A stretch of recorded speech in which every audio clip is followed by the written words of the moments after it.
saysay ay buhay. Filipino at katutubo, yaman ng ating bayan.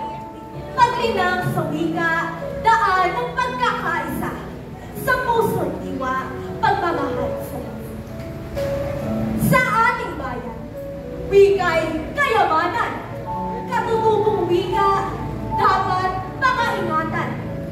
Ating gamitin at payabungin. Wika ko, wika mo, wika natin. Gamitin at buong puso mahal.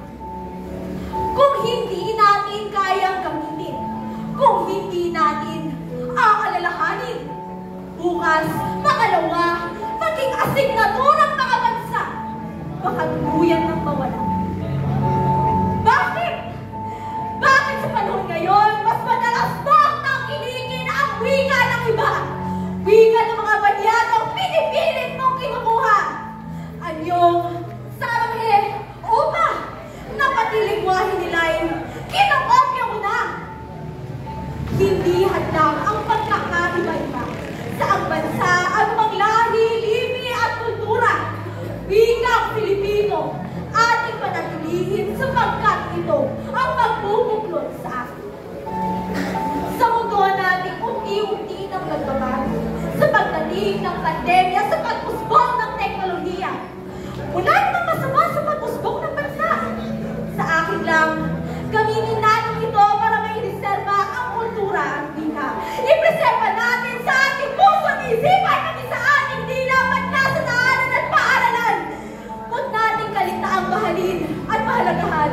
Ipagmalaki natin ang ating mga ninuno, kultura, politikan at sining. Yan ang kanilang nagubilin na dapat nating gamitin at palawanin. Katutubong wika, asan ka? Tila ika'y madalas ikahiya. Dahil ba'y sa tuloy may tigas at lamya? Kung nakakapagsalita lang sana ang mga dialekto, ika'y magiging alam. Ilonggo, Ilocano, Bicolano at Batanggenyo. Iilan lang yan sa mga katutubong hiyas mula sa mga saysayang bangas. Huwag natin sanayin ang sarili natin sa mga makabagong salita. Sanayin natin sa ating sariling wika.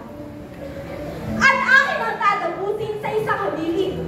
Katutubong wika, sining politikal, huwag natin kalimutan.